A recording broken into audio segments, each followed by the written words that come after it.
Education matters now, and it's been 6 years since government adopted the norms and standards for public infrastructure.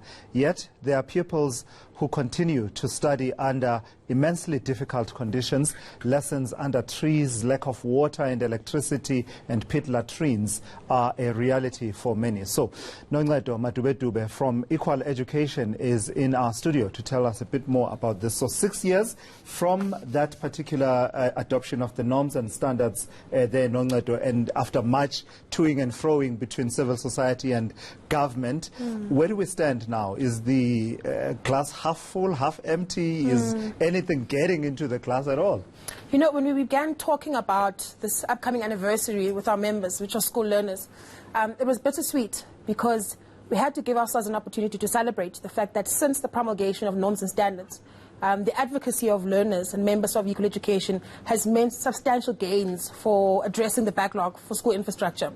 But in the same light, we also understand that the law, as signed by Angie Motshekga and supported by provinces, as a matter of fact, set out deadlines. So in 2016, it was the eradication of basic services. So eradication of plain pit latrines, adequate and dignified and safe sanitation was meant to be in place in schools. It was electrification of all schools across the board. It was the rebuilding of schools that are made of inappropriate infrastructure.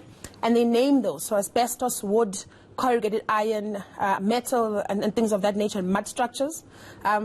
And now what we're celebrating is that in 2019, or rather commemorating, raising awareness around it, that is 2019, the second deadline that adheres to the same law is for 2020. And 2020 encapsulates the 2016 deadline. But it also proposes that schools should all across the board be given electronic connectivity. There's an adherence to classroom sizes. There's an adherence to school perimeter fencing and things of that nature. But we're looking at reports that are coming in from provinces at the end of each year, and we're looking at the NEEMS reports that address the backlog of school sanitation, and infrastructure broadly. And we're seeing that there's still over 3,000 schools with plain pit latrines, 3,719 as a matter of fact. And this means that an incident like Michael Komape, like Lungamketo, is still probable in the time that we live in today. And we're seeing that over 580 schools still don't have adequate electrical security, so they operate purely off generators. And this is like unseen, because at the same time we're going to spend time in January or December talking about matric results, and we can't want the same outcomes out of these kinds of conditions. So because of the two incidents you just mentioned, Michael Komape's death and Lumkam Ketwa's death, we focus a lot on the issue of sanitation, hence the adoption of the schooling appropriate sanitation program, that safe initiative. That initiative that President Ramaphosa championed. But which one of these measures concerns you the most, from sanitation to the issues around electrification, but also perimeter fencing, those kind of things? So Equal Education is organized in 5 provinces across the country, and 3 of those are rural and 2 are urban. And the 2 urban provinces are in fact speaking around things around security perimeter fencing. They're speaking about things around classroom sizes because of the migration rate. But schools now and learners and members in our rural provinces are still speaking about water security. The learners that we deal with on a weekly basis that say, in my school, I've been here for 4 years, we've never had a running tap. So there isn't a way to measure which comes first, right? It's rather an amalgamation of a big backlog that's dealing with essentials. We're not talking here about Wi-Fi in schools. We're not talking at this point about the school nutrition program, which is an absolute mess. We're talking about the things that hold the mortar, that allow you to feel like you're in a conducive environment to be able to learn inside our country. So with the appearance that the deadline in terms of the targets is unlikely to be met by 2020.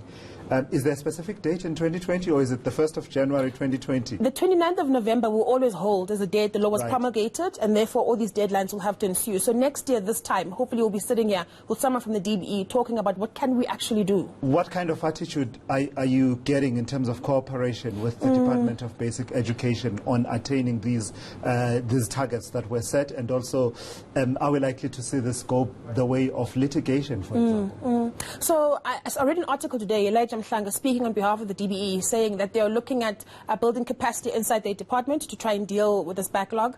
And that's an interesting thing, very progressive, as a matter of fact, so that's encouraging. The worry is that we, for instance, as civil society, equal education in particular, have had 2 meetings with the DBE asking for them to review a performance contract that we created for Angie Motshekga, given the demand that learners have been carrying around school infrastructure and school or transport. And we haven't gotten a response back from the department, which means, I think, that they're uncoordinated. There isn't a coherent understanding of what the statistics are, how many schools are in fact needing sanitation, the eradication of plain pits, water, and things of that nature. And as a result, poor planning, because you can't plan to run this work if you don't know where it needs to sort of occur or what schools are most at risk, as a matter of fact. So we aren't thinking litigation, because the primary thing we'd always like to do is sit around the table with the DBE and say, look, these are the things that we've identified, because we've got many reports that we've done, having gone into schools physically in the Eastern Cape, in Limpopo, in Gauteng, and we know there are asbestos schools in this province, for example, that Panyaza Nosufi doesn't speak to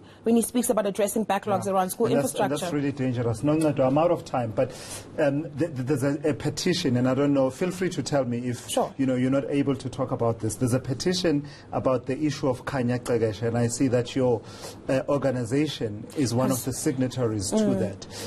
What is the point you are making, if you are able to talk to that issue? So it's unfortunate that I'm here right now, but comrades in the Western Cape, for example, are marching as we speak to Parliament to try and talk to the President to ask for pardon for Rukanya.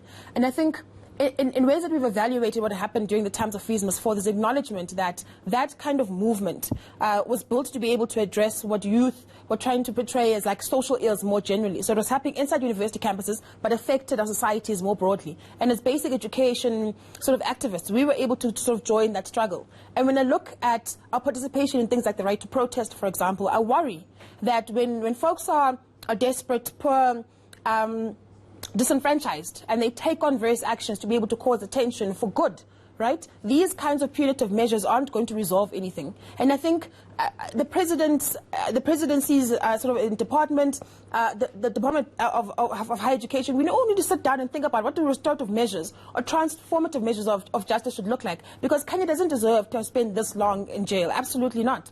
And I'm hoping that something comes out of civil society getting actively involved in his pardon. Thank you so much for being a good sport. I had not pre-warned you. I had not warned you about this particular question. Thank you for taking on it and articulating your position as equal education. That is Nonga Doma Dube Dube from Equal Education.